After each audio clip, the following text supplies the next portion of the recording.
చాలా మంది ఉన్నారు. దేవుని వాక్యానికి ఆటంకించే ప్రతి దానిని మేము దూరం చేసుకుంటున్నాం అన్నాడు పౌలు భక్తుడు ఇక్కడ. ఇంకా మనం చూస్తాము మరొక వాక్య భాగంలో యెషయా గ్రంథము 7వ అధ్యాయం 15వ వచనం చదవండి.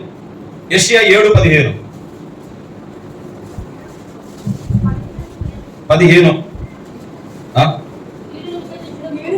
17 అన్నట్టు వినబడిందా? నేనే అలా అన్నానా? కీడును విసర్జించుటకును మేలును కోరుకునుటకును. అక్కడ ఏంటట?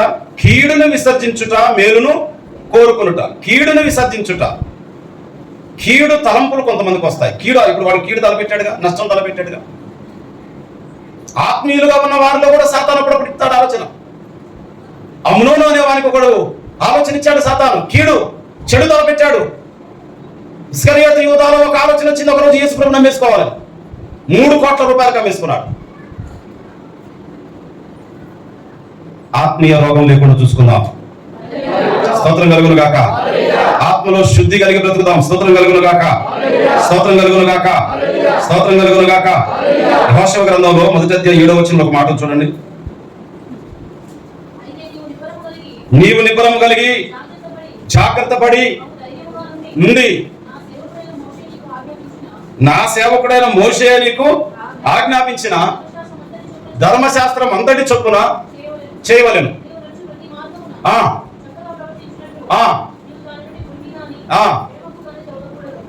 అదేదో అప్పుడు స్వయం కృషి అన్ని లోన్లు ఇస్తా ఉండేది కదా. సత్తుపల్లి నుంచి ఒక ఏజెంట్ వచ్చాడు, మేము కూడా తీసుకున్నాం. అప్పుడు ఫైనాన్స్ ఇస్తా ఉండేది కదా అందరికి. స్పందన, స్వయం కృషి, చాలా రకాల పేర్లు ఉండేవి వాటికి. ఒక కంపెనీ పేరు మేనా, ఇంకో కంపెనీ పేరు సారా, ఇంకో కంపెనీ పేరు నా బిడ్డలు సంతోషం. వాళ్ళు రకరకాల లేడీస్ పేర్లే పెట్టేదాళ్ళు. దాంట్లో ఒక ఏజెంట్ వచ్చాడు, మా ఇంటి ముందు కూర్చో. రేగులు ఇల్లు అటుపక్క కూర్చున్నారు. ఈ చుట్టుపక్కల 10 మంది వాళ్ళ గుంపు చేసిస్తారు. 10 మంది కూర్చోబెట్టాడు. ఇగో చెప్పమంటారు మరి అన్నాడు. సార్ చెప్పండి సార్. వీళ్ళు కూర్చోడు, ఆయన కూర్చేసుకుంటాడు.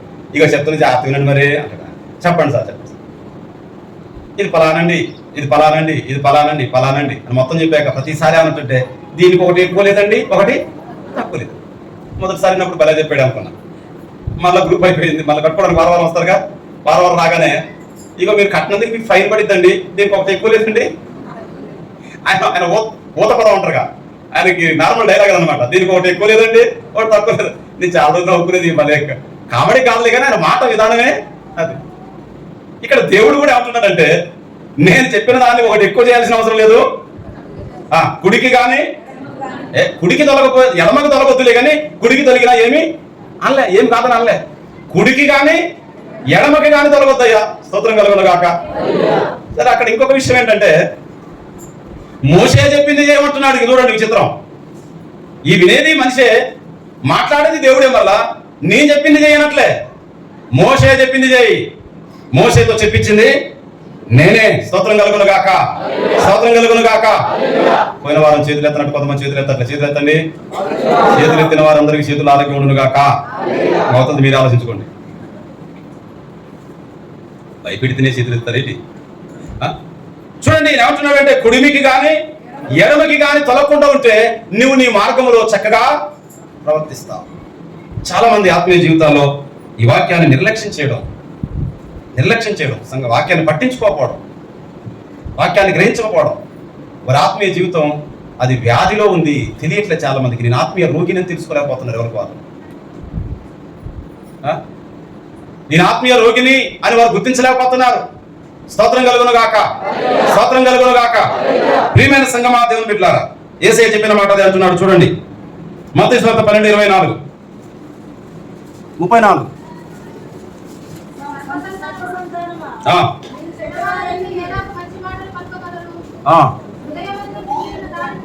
హృదయమందు నిండియున్న దానిని బట్టి నోరు మాట్లాడును కదా.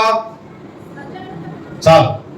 మన మాటలు, మన ఆలోచనలు, మన తలంపులు దేన్ని బట్టి వస్తున్నాయంటే లోపల మనం వేసేదాన్ని బట్టి వస్తున్నాయి. లోపల ఏం వేస్తున్నాం? మన మైండ్లో దేన్ని నింపుతున్నాం? మన హృదయాన్ని దేన్ని నింపుతున్నాం?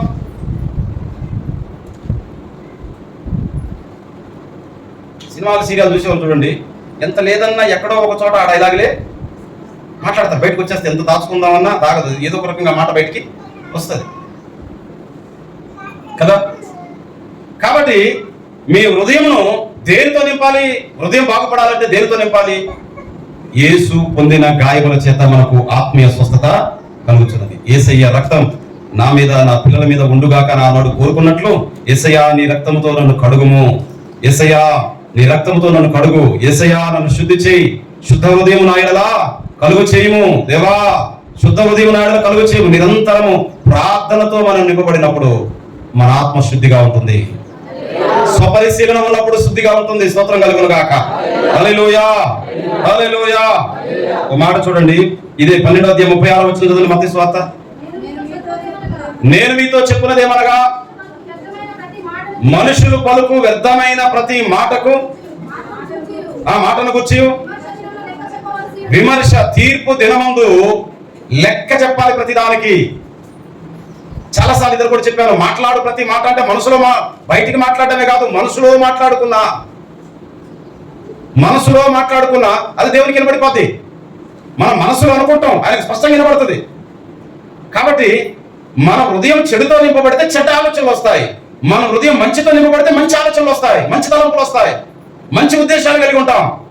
అందుకే మన హృదయాన్ని భద్రం చేసుకోవాలి. మన ఆత్మీయ రోగం పోవాలంటే, మన ఆత్మీయంగా బలంగా ఉండాలంటే, ఆత్మీయంగా శుద్ధిగా ఉండాలంటే మన హృదయాన్ని భద్రం చేసుకోవాలి. మన హృదయాన్ని దేవుని మాటల చేత నింపాలి, దేవుని పాటల చేత నింపాలి, పరిశుద్ధాత్మ చేత నింపాలి. ఓ మాట చూడండి, ఇది రాయబడింది పేతురు గారు రాసిన మొదటి పత్రిక 3వ అధ్యాయం 15వ వచనం.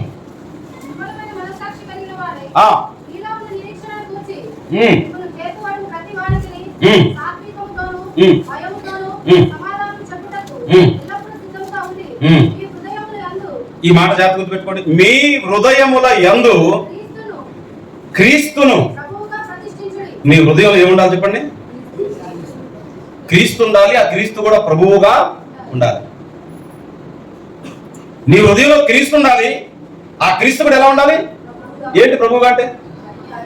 అధికారిగా. నీ హృదయంలో ప్రభు అధికారిగా ఉండాలి. నీ మనస్సు మీద ప్రభు అధికారిగా ఉండాలి. నీ ఆలోచనలో ప్రభు అధికారిగా ఉండాలి. నీ తలంపులో ప్రభు అధికారిగా ఉండాలి. ప్రభువుకు వేరైనది కదా అని భయపడే స్థితి ఉండాలి మనలో. చాలా మందిలో ప్రభువుని పెడతారు. ఎక్కడ పెడతారంటే, ప్రభు నేను చెప్పినట్టుండు, సైలెంట్ కూడా. ఏమండి, దేవుణ్ణి మనం ఆధీనపరచుకోలేం, స్వాధీనపరచుకోలేం. దేవుణ్ణి మనం చెప్పినట్టు చేయడం కాదు, ఆయన చెప్పినట్టు చేయడానికి ప్రభువుగా ఉండాలి మన మీద. యెహోషువ గ్రంథంలో అంటాడు, మోషే మాట విన్నట్టు మేము మీ మాట కూడా విందుము అని యెహోషువతో అంటారు ఆనాడు జనం. అదే మాట దేవునితో చెప్పాలి. దేవా, నా హృదయంలో ఉండాలి, నీవు నీ మాట వినేటట్టుగా నేను ఉండాలి. హృదయంలో ఉన్నాడండి, హృదయంలో ఉన్నాడు. సారకొట్టు పోయినా హృదయంలో ఉన్నాడు, సినిమాటాక్స్ పోయినా హృదయంలో ఉన్నాడు, కూతురు మాట్లాడినా హృదయంలో ఉన్నాడు, పగా ద్వేషాలు పెంచుకున్నా హృదయంలో ఉన్నాడు, కక్ష సాధింపులు పెంచుకున్నా హృదయంలో ఉన్నాడు, స్వార్థం పెంచుకున్నా హృదయంలో ఉన్నాడు, చేదైన ఆలోచనతో ఉన్నా హృదయంలో ఉన్నాడు, స్వార్థం చేత నింపబడిన హృదయంతో ఉన్నాడు, మనసు మంచిగా లేకపోయినా హృదయంలో ఉన్నాడు, విధేయత లేకపోయినా హృదయంలో ఉన్నాడు, గర్వంతో తిరుగుతున్నా హృదయంలో ఉన్నాడు, దేవుడు అంటే లెక్క లేకపోయినా హృదయంలో ఉన్నాడు, సేవకుడు అంటే లెక్క లేకపోయినా హృదయంలో ఉన్నాడు.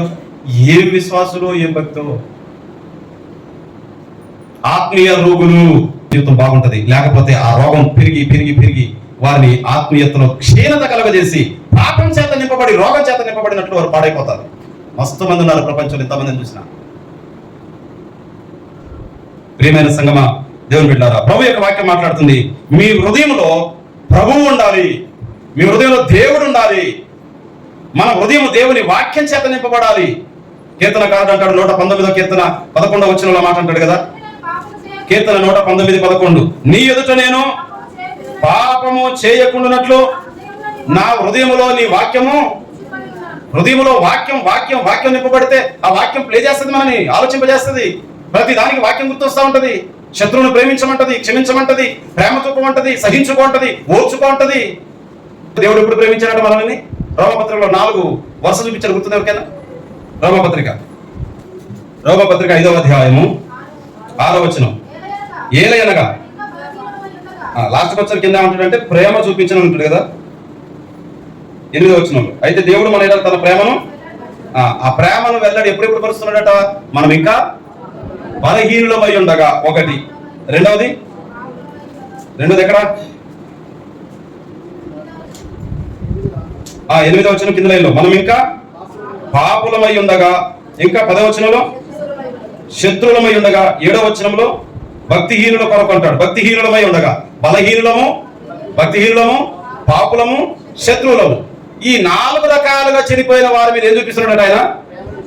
ప్రేమ చూపిస్తున్నాడు. ఎందుకని? ఆయన హృదయం ప్రేమతో నింపబడింది.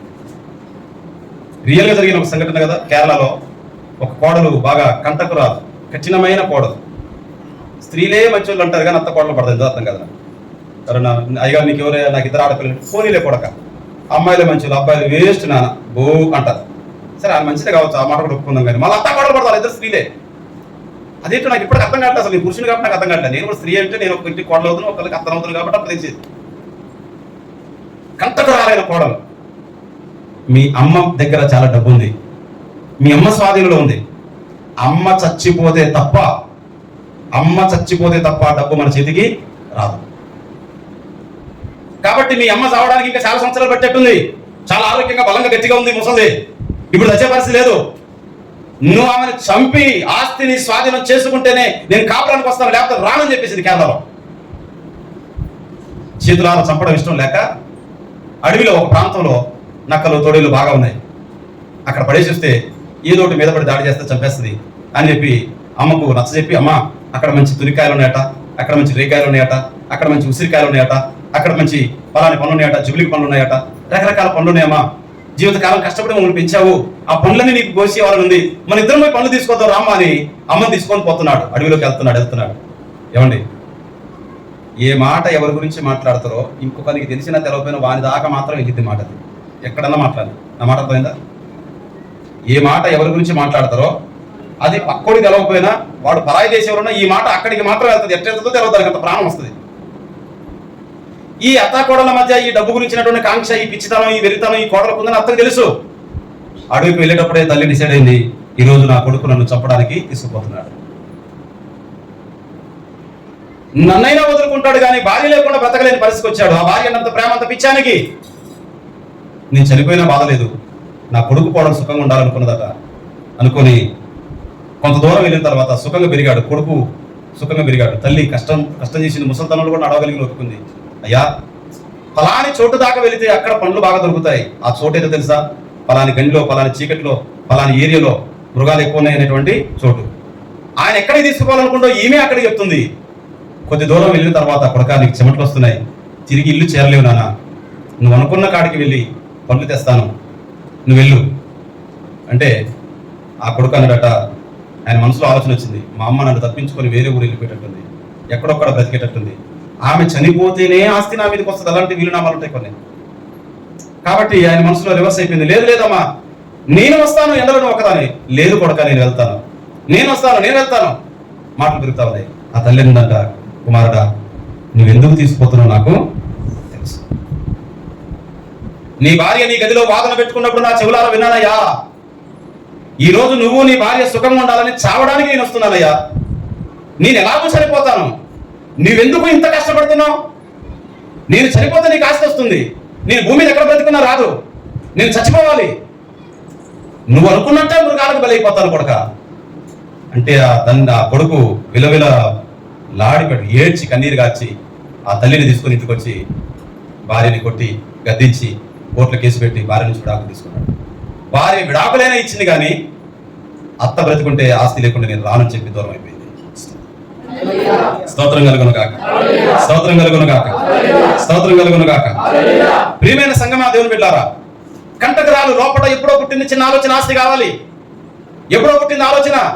బాధాకరమైన విషయం ఏంటంటే ఆ ముగ్గురు పేర్లు క్రైస్తవుల పేరుతో చెప్తున్నాడు యాంకరు. బాగా బాధ అనిపించిన విషయం ఏంటంటే అత్త క్రిస్టియన్ అయి ఉన్నది, కుమారుడు క్రిస్టియన్ ఉన్నది, ఆ కోడలు క్రైస్తవురాలై ఉన్నది. అంటే ఇప్పుడు హృదయం ఎంత ఘోరంగా ఉంది, డబ్బు విషయమై ఎంత స్వార్థంతో నింపబడింది. మరణం అత్త చచ్చినా బాధ లేనటువంటి, ఏమండి, ఒక మరణాన్ని కోరుకుంటున్నటువంటి స్వార్థంతో ఉండిపోయింది. కాబట్టి ఈ రోజుల్లో పేరు మాత్రం కాదండి, క్రైస్తవుడు అనే పేరు కాదు, పాస్టర్ అనే పేరు కాదు, బిషప్ అనే పేరు కాదు, నీ ఆత్మీయ ఆరోగ్యం ఎంత ఉందనేటువంటి స్వపరిశీలన ఎప్పటికప్పుడు లేకపోతే ఆత్మీయ జీవితాలు చాలా పాడైపోతున్నాయి. చేదైన వేరు ఆత్మీయ జీవితాన్ని శుద్ధి చేసుకోవాల్సిన అవసరత. నేను ఆత్మీయంగా ఆరోగ్యంగా ఉన్నానండి, నేను కుడికి కానీ ఎడమ కానీ తొచ్చలేదండి, నేను వాక్యాన్ని నెరవేరుస్తున్నానండి అనేటువంటి ఆ విషయానికి మించిన గొప్పతనం లేదు బైబిల్లో భూమి మీద మనిషికి. గొప్ప ప్రసంగికుడు గొప్పవాడు కాదు, గొప్ప పాఠకుడు గొప్పవాడు కాదు, గొప్ప వాయిద్యకారుడు గొప్పవాడు కాదు, గొప్ప మాటకారి గొప్పవాడు కాదు. హృదయంలో ఏం నింపుకుందామే? అత్త చావు నింపుకుంది. హృదయంలో ఏం నింపుకుందామే? ధనాన్ని నింపుకుంది. హృదయంలో ఏం నింపుకుంది? ఒక నింపబడ్డాడు, భార్య భర్త నింపబడ్డారు. బంధువుల్ని ఒక్క విధవరాలు ఉన్న బంధువులు పిలవడం, ఇగో ఈ మా ఇంటికాడ కొంచెం ఫోటో దిగాల, మీ నగలు కూడా వేసుకురా, నా నగలు కూడా వేసుకుంటాం, మనం బూసిపోయినట్టే ఉన్నాం అక్క, బూసిపోయినట్టే. ఏంటో బూసిపోవటం, ఈ నగల గోల ఒకటి అని చెప్పి ఆ విధవరాలని ఇంటికి భోజనాలు పిలవడం, ఈ భార్య భర్తలు ఇద్దరు చంపడం, ఆమె తీసిపోయి అన్న పొంద పెట్టడం, ఇట్లా మొత్తం కలిపి ఆయన 1 కేజీ 2 కేజీల బంగారం పోగేశాడు. ఎవరిని చూడు ఇంటికి పిలిచాడు, భోజనం పెట్టాడు, చంపుడు ఇదే పని. లోపల ఎక్కడో పుట్టింది, పిచ్చితనం పుట్టింది, పిచ్చి ఆలోచన పుట్టింది, పిచ్చితనంలో పుట్టాయి. అందుకే అంటున్నాడు, ఆత్మీయ రోగంతో ప్రతి వాడు ప్రపంచంలో ఉన్నాడు. క్రైస్తవుడా, నీవు నేను ఆత్మీయ రోగాల్లో ఉండకూడదు. స్తోత్రం కలుగునుగాక. శరీర రోగాలు ఉన్నా ఒకటే, పోయినా ఒకటే, కానీ ఆత్మీయ రోగాలు మాత్రం దూరం అయిపోవాలి మనకు. ఆమేన్, హల్లెలూయా. క్రీస్తు మీ హృదయంలో ప్రభువుగా ఉండాలి, వాక్యము మీ హృదయంలో ఉండాలి. వాక్యం మీరు పడిచారు, వాక్యాన్ని నింపాలి బాగా. ఇంకో మాట చూస్తాం, కొరింథీయులకు రాసిన మొదటి పత్రిక 2వ పత్రిక 1:22. 2వ పత్రిక 1:22.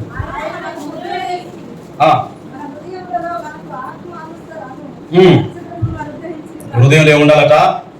పరిశుద్ధాత్మ. స్తోత్రం కలుగునుగాక, స్తోత్రం కలుగునుగాక. ఆత్మ చేత నింపబడుతూ ఉండాలి. దేవా పరిశుద్ధాత్మతో నింపు, పరిశుద్ధాత్మతో నింపు, పరిశుద్ధాత్మతో నింపయ్యా.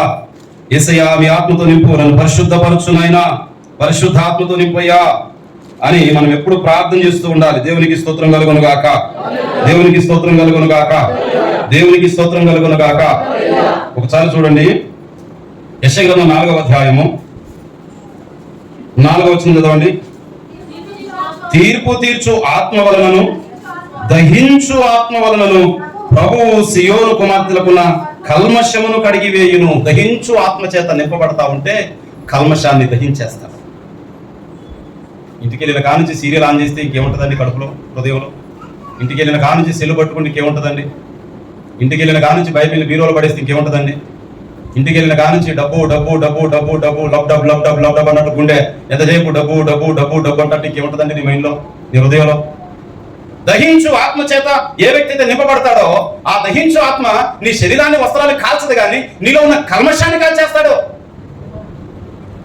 చెడు ఆలోచనను చెరపట్టేస్తాడు, పట్టేస్తాడు, లోబచ్చేస్తాడు. 3 మాటలు విన్నాం. 1 దేవుడు ఉండాలి హృదయంలో, 2వది వాక్యం ఉండాలి హృదయంలో, 3వది దహించు ఆత్మ. ఆ వ్యక్తులు ఆత్మ సంబంధమైన ఆరోగ్యంగా ఉంటారు. దహించు ఆత్మ. చెత్త చెదరని పడితే మనుషులకు చాలాసార్లు చెప్తాను, ఆలోచనలు తలంపులు నిరంతరం వేల కోట్ల తలంపులు ఆలోచన వస్తాయంటే మనుషులకి వాటన్నిటిని ఫిల్టర్ చేసి ఏది అవసరమో ఏది అనవసరమో ఫిల్టర్ చేసి సరైన వాటి నుంచి సరిగానే వాటిని దూరపరిచి నిన్ను పరిశుద్ధంగా దేవుడు తీర్చిదిద్దునుగాక. ఆమేన్. ఇంకొక మాట నాకు ఆశ్చర్యాన్ని కలుగు చేసిన మాట, గలతీయులకు రాసిన పత్రిక 4వ అధ్యాయం 14వ వచనం. అప్పుడు నా శరీరములో మీకు శోధనగా ఉండిన దానిని బట్టి నన్ను మీరు తృణీకరించలేదు, నిరాకరింపనైనను లేదు, కానీ దేవుని దూతను వలెను క్రీస్తు యేసును వలెను. ఈ గలతీయులు దేవుణ్ణి ఉంచుకున్నారు హృదయంలో, వాక్యాన్ని ఉంచుకున్నారు హృదయంలో, పరిశుద్ధాత్మను ఉంచుకున్నారు హృదయంలో. వారి కాపరైనటువంటి పౌలు గారికి కూడా హృదయంలో చోటిచ్చారు. స్తోత్రం కలుగునుగాక, స్తోత్రం కలుగునుగాక. పౌలు గారికి కూడా హృదయంలో చోటిచ్చారు. ఎంత చోటిచ్చారు తెలుసా? దేవుని దూతలాగా అంగీకరించారట. మా కొరకు పంపబడిన దూత లాంటి వాడు అయ్యారు. ఇంకో మాట అన్నారు, అది చాలా భయం వేస్తుంది నాకు. క్రీస్తు యేసు వలెను అంగీకరించారట. యేసయ్యకు ఎంత ప్రాధాన్యత ఇచ్చారో సేవకుని కూడా. నువ్వు దేవునికి చోటు ఇవ్వకపోతే దేవుని మాట వెళ్ళావు, సేవకునికి ప్రాధాన్యత ఇవ్వకపోతే కూడా సేవకుని మాట వెళ్ళావు. భ్రష్టత్వం స్టార్ట్ అయిపోయిందంటే అర్థం. అక్కడ బాగానే కనపడతాం అనుకుంటున్న భ్రష్టులు చాలా మంది ఉంటారు. ప్రియమైన సంగమా, దేవుని బిడ్డలారా, ప్రేమతో ఈ మాట చెప్తాను. ఆత్మీయ ఆరోగ్యవంతులుగా జీవించుదాం. స్తోత్రం కలుగునుగాక. ఆత్మీయ ఆరోగ్యాన్ని కాపాడుకుందాం. స్తోత్రం కలుగునుగాక. ఆత్మీయ ఆరోగ్యాన్ని కాపాడుకుందాం. ఆత్మీయ ఆరోగ్యం కాపాడుకోవాలంటే ఈ 4 నీ హృదయంలో ప్లేస్ ఉండాలి. ఒకటి దేవుడు అంటే తండ్రి, కుమార. రెండవది వాక్యం. ఆ పరిశుద్ధాత్మ కూడా దహించు అగ్నిలాగా ఉద్రేకం ఉండని దేవుని స్తోత్రం. కానీ ఏది చెప్తున్నావో, ఏది చేస్తున్నావో, ఏది మాట్లాడుతున్నావో, ఏది అల్లాడుతున్నావో దానికి తగినట్టుగా జీవించు. అలా జీవించాలంటే నీ లోపల రోజు ఇల్లు ఊడుస్తావు కదా, ఏం చేస్తావు? ఇల్లు ఊడ్చి చెత్త తీయకపోతే ఏమవుద్ది? అవసరమని కొనుకొచ్చుకున్నాయే అనవసరమైనగా. అరటిపండు తెచ్చుకున్నాం, లోపల తింటాం, తొక్కడ పడేస్తాం. బిస్కెట్ ప్యాకెట్ తెచ్చుకున్నాం, బిస్కెట్లు తింటాం, పై కవర్ అక్కడ పడేస్తాం. సపోటా కాయలు తెచ్చుకున్నాం, సపోటా లోపల తింటాం, పై పొట్టు అక్కడ పడేస్తాం. అది ఒకప్పుడు నీకు అవసరమైందిగా కనపడిందేమో కానీ కొంతకాలం తర్వాత అది అనవసరమైందని అర్థమవుతుంది. ఎప్పుడైతే నీ హృదయంలోనికి నీవు తొంగి చూసుకుంటావు, నా హృదయంలోకి నేను తొంగి చూసుకుంటాను, నా ఆత్మలో ఏమైనా రోగాలు ఉన్నాయా? వయసును బట్టి కొన్ని చెకప్లు చేసుకోండి. బ్రెస్ట్ క్యాన్సర్, స్త్రీలకు రొమ్ము క్యాన్సర్ వస్తుంది ఈ రోజులు ఎక్కువ. రొమ్ము గడ్డగట్టినా, పాలించినప్పుడు రక్తం వచ్చినా, రొమ్ము ఎండిపోయినా, సన్నబడుతున్నా. చూడండి, చదువుకున్న పిల్లలు మీ బిడ్డలు వాళ్ళు ఉన్నారు, తెలుసుకోండి వాళ్ళ గురించి. తెలియకుండానే రకరకాలుగా ప్రీమోషన్ లేకపోవడం పెద్ద ప్రేగుల్లో క్యాన్సర్ వస్తుంది. క్యాన్సర్ అంటే ఈ గుండె జబ్బు వచ్చినప్పుడు క్షణాలు చచ్చిపోడు. ఇవాళ స్టార్ట్ అయితే 10 ఏళ్ళు పట్టింది అది బయటపడటానికి, 5 ఏళ్ళు పట్టింది అది బయటపడటానికి. అది స్టార్టింగ్ స్టేజ్లో ఉంటే దానికి మెడిసిన్ ఉంది, బాగుపడే అవకాశం కూడా ఉంది. అలాగనే ఆత్మీయ రోగాలు కూడా అవి పిచ్చిమీరిన దాకా బయటికి కనపడవు. ఒక రోజున తిరుగుబాటు స్వభావం వచ్చేస్తుంది, మూర్ఖత్వం వస్తుంది, అవివేకం వస్తుంది, అజ్ఞానం వస్తుంది. ఎవరితోనైనా, మంచి వారితోనైనా చెడ్డవారితోనైనా మూర్ఖుల వితర్కములలాగా మాట్లాడే పరిస్థితి వస్తుంది. అది ఆత్మీయ రోగం. స్తోత్రం కలుగును గాక.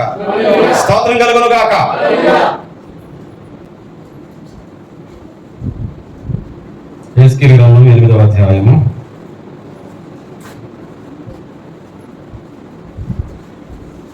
14-15 వచనం.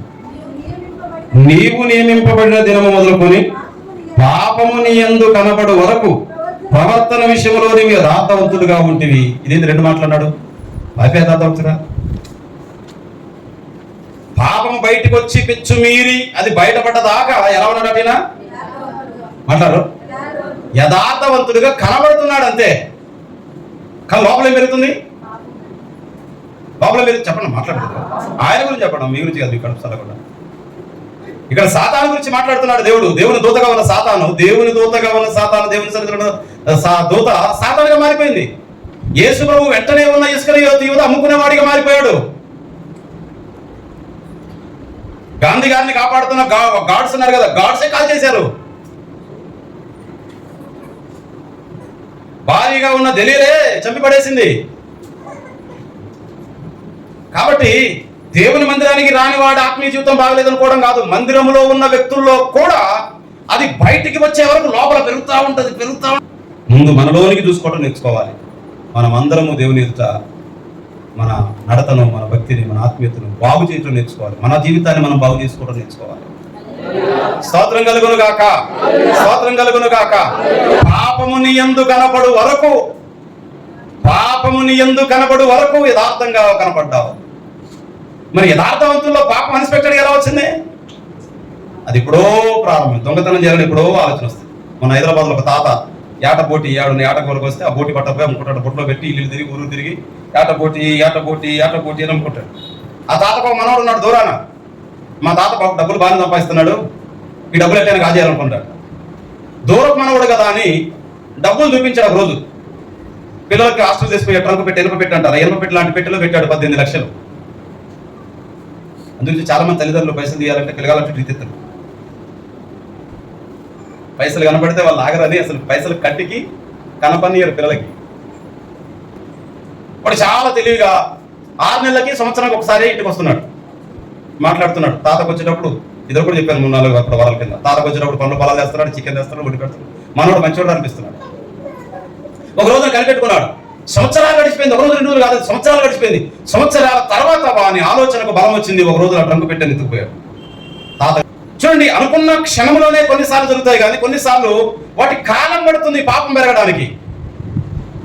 అమ్నోను అనేవానికి కాలం పట్టింది. యేసు ప్రభువును నమ్ముకోవడానికి ఇస్కరియోతుకు కాలం పట్టింది. పౌలుని దేమా అనేవాడు విడిచిపోవడానికి కాలం పట్టింది. దెలీలా శాంసన్ని చంపడానికి కాలం పట్టింది. అదే అంటున్నాడు, నువ్వు ఏదోనులో ఉంటివి, నువ్వు అద్భుతమైన కెరుబువు, నీవు నియమింపబడిన దినమున నీ కొరకు మంగళవాద్యాలు వాయించాను, నేను పాటలు పాడారు, స్తోత్రాలు చెప్పారు, నీకు ఈ అధికారం ఉంటగట్టినప్పుడు గొప్ప సంబరాన్ని చేశారు. లోపల నీకు ఒకటి స్టార్ట్ అయింది, చెడు స్టార్ట్ అయింది. ఒక రోజు నా దేవుని మీదకి యుద్ధానికి వెళ్ళి ఈ దేవుని సింహాసనకి వెళ్ళి పడితే ఈ పరలోకం నాదే, ఈ భూలోకం నాది, అనంతం నాదే అన్నంత పిచ్చి ఆలోచన వచ్చింది సాతానికి. స్తోత్రం కలుగును గాక, స్తోత్రం కలుగును గాక. ఎంత పెద్ద మిషన్ అయినా తయారు చేసిన వాడి చేతుల్లో ఉంటుందా? మనకు లోపడుతుందా లేదా? మాట్లాడు. పెద్ద పెద్ద బుల్డోజర్లు ఉంటాయి, చిన్న స్టీరింగ్ తిప్పితే చిన్న యాక్సిలేటర్ వైరు, పెద్ద బండి ఇప్పుడు 3 కోట్లు 4 కోట్ల రూపాయల బండి వస్తున్నాయి, దాని యాక్సిలేటర్ అంతా ఎక్కడ ఉంది? చేరుతుంది. దాని లాక్ చిన్నది, ఇట్లాంటి అయిపోతుంది కదా. బండి పెద్దదే కావచ్చు, మన స్వాధీనంలోనే. అన్ని జీవులను సృష్టించింది దేవుడు గనక సాతాను కూడా దేవుడి చేతిలో ఉన్నాడు. అది మర్చిపోయింది సాతాను.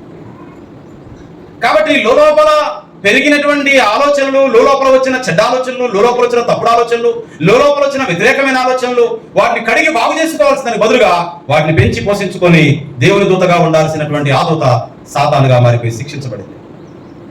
లోపల ఎప్పుడో వచ్చిన కోడలికి, అయ్యో ఈ ఆస్తిని అనుభవించలేకపోతున్నాం, మనం చస్తామో బ్రతుకుతామో, నీ తల్లి అన్ని అనుభవించింది, ముసలి అయిపోయింది, ఆమె చస్తేనే బాగుంటుంది, అది పరాకాష్ఠకు చేరింది. ఒక రోజున లోపల పడింది ఆలోచన, ఈ యొక్క రోజు బస్సు పోయి వస్తా ఉంది, అక్క అన్నాడు, నిజానికి వయసుకు పెద్దదేనట. లోపల పెరిగింది. చెడు తలంపులు ప్రతి మనిషికి రాక మానవండి. ఎప్పటికప్పుడు శుద్ధి. స్నానం చేసినా మనకు చెమట ఎలా వస్తుంది? స్నానం చేసాం, చెమట ఎలా వస్తుంది? ఈ మైండ్తో ఉన్నాం కనుక, శరీరం ఉన్నాం కనుక మంచి ఆలోచన వస్తుంది, చెడ్డ ఆలోచన కూడా వస్తూనే ఉంటాయి. వాటిని ఎప్పటికప్పుడే వాక్యంతో మనం ఉదక స్నానం చేయాలి, పరిశుద్ధాత్మకు అప్పగించి వాటిని కాల్చివేయాలి. నీ హృదయంలో నుండి చెడుతనమును కడిగి వేసుకునము అంటాడు. స్తోత్రం కలుగును గాక. మనమందరము ఆత్మీయ ఆరోగ్యవంతులుగా, మనం అంటున్న నాతో సహా మనమందరము ఆత్మీయ ఆరోగ్యవంతులుగా బలపరచబడి మార్చబడి దేవుని మహిమ కొరకు జీవించుదుము గాక. ఆమేన్. మోకరించి ప్రార్థన చేసుకుందాం ప్రభు పాద సన్నిధిలో. ఆత్మీయ ఆరోగ్యంగా ఉన్న వారి మీద మంత్రాలు పనిచేయవు, ఆత్మీయ ఆరోగ్యంగా ఉన్న వారి మీద దయ్యాలు పనిచేయవు, ఆత్మీయ ఆరోగ్యంగా ఉన్న వారి మీద శరీరాశలు పనిచేయవు, ఆత్మీయ ఆరోగ్యంగా ఉన్న వారి మీద కులం మతం పనిచేయదు. ఆత్మీయ ఆరోగ్యులు దేవుని పని కొరకు సిద్ధంగా ఉంటారు. ప్రభువా నాకు ఆత్మీయ స్వస్థత దయచేయి. ఇప్పటికీ ఆరోగ్యంగా ఉంటే వాక్యానికి పరిశీలన చేసుకో. ఎస్, నేను వాక్యానికి అనుకూలంగా ఉన్నానా? ప్రభువు మన హృదయంలో ఉండాలి, ప్రభువుగా ఉండాలి, అధికారిగా ఉండాలి. పక్క కూర్చో ప్రభు అన్నట్టు కాదు, పరిశుద్ధాత్మ ఉండాలి మన హృదయంలో, మనల్ని కాల్చి వేసేటట్టుగా ఉండాలి. లోపల ఉన్నటువంటి తలంపులను, ఆలోచనలను చెరపట్టి చెత్తని కాల్చేటట్టుగా ఉండాలి. అటువంటి అధికారం ఇవ్వాలి దేవునికి. మనం వాక్యానికి అధికారం ఇవ్వాలి. దేవా నా హృదయంలో నీ వాక్యం ఉంచు, నా హృదయాన్ని ఉజ్జీవింపచేయి. నీ వాక్యము నాలో ఉంది కనుక పాపం చేయకుండా ఉంటే మాటలతో పాపం, చూపులతో పాపం, తలపులతో పాపం, ఆలోచనలతో పాపం, క్రియలతో పాపం, చేయవలసింది చేయకూడదు పాపం, చేయకూడదు చేయడం పాపం. నేనేం పాపం చేస్తున్నానండి, నేను విచారం చేస్తున్నానా అనుకోవచ్చు కొంతమంది. నేనేం పాపం చేస్తున్నానండి, నేను దొంగతనం చేస్తున్నానా అనుకోవచ్చు కొంతమంది. నీ మనసులో దేవుని వాక్యాన్ని, పరిశుద్ధాత్మను, సేవకుని, సంఘాన్ని, ఎవరికి రెస్పెక్ట్, ఎవరికి ఘనతో, ఎవరికి విలువ, ఎవరికి మర్యాద, నీ తల్లిదండ్రులను, నీ అన్నదమ్ములను, మీకంటే ఎదుటి వారిని ఘనముగా ఎంచండి అన్నాడు ప్రభువు. ఎక్కడ ఉండాల్సిన క్రమం, ఆ క్రమం కుడికి కానీ ఎడమకు కానీ తప్పినప్పుడు అది పాపముగానే మార్చబడుతుంది. ప్రభువా నా ఆత్మీయ శుద్ధి నాకు దయచేయి, హృదయ శుద్ధి నాకు దయచేయి. నా హృదయంలో ప్రభువుగా వెలుగండి, పరిశుద్ధాత్మతో నింపండి దేవా. ఆత్మ నడిపింపు నాకు కావాలి, పరిశుద్ధాత్మ కుమ్మరింపు నాకు కావాలి, పరిశుద్ధాత్మ అభిషేకం నాకు కావాలి. పరిశుద్ధాత్మ నన్ను మాటల్లో, చూపులో, తలంపులో, క్రియల్లో, ప్రతి విషయంలో పరిశుద్ధాత్మ నన్ను పరిశుద్ధిగా మారుస్తాడు. పగలతో, ద్వేషాలతో, కుళ్ళు కుతంత్రాలతో పెంచడు. క్రైస్తవుల పేరు మీద ఉన్న ఈ లోకంలో, సమాజంలో ఎంతమంది ఉన్నారు? ఇక్కడ కూర్చున్న మీరే కాదు, ప్రపంచంలో ఎంతమంది ఉన్నారు? ఇంతమంది క్రైస్తవుల పేరుతో ఉన్న వారిలో అందరూ పరిశుద్ధులుగానే ఉన్నారా? అందరూ నీతిమంతులుగానే ఉన్నారా? అందరూ ప్రేమను పంచేవారుగానే ఉన్నారా? అందరూ నీతి న్యాయాలు పాటిస్తున్నారా? ప్రపంచంతో మాట్లాడుతున్నాను. ప్రియమైన సంగమా, దేవుని బిడ్డలారా, శరీర రోగం గురించి ఎంతో ఆరాటపడుతున్నాం, ప్రార్థనలో ఆరాటపడుతున్నాం, డాక్టర్ దగ్గరికి వెళ్తున్నాం, వైద్యుల దగ్గరికి వెళ్తున్నాం, మనం తీసుకునే జాగ్రత్తలు మనం తీసుకుంటున్నాం. ఆత్మీయ జాగ్రత్తల గురించిన భయం ఉందా?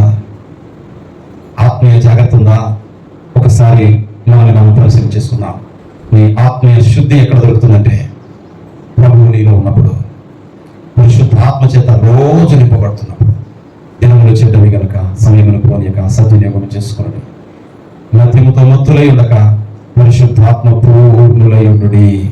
ఆత్మచేత నింపబడండి. దేవా, పరిశుద్ధత నాకు దయచేయి, పరిశుద్ధత నాకు దయచేయి, పరిశుద్ధత నాకు దయచేయి, నీతి నాకు దయచేయి, యథార్థత నాకు దయచేయి, నమ్మకత్వం నాకు దయచేయి, ప్రేమ దయచేయి ప్రభువా. భక్తిహీనులను కూడా ప్రేమించాలి నేను.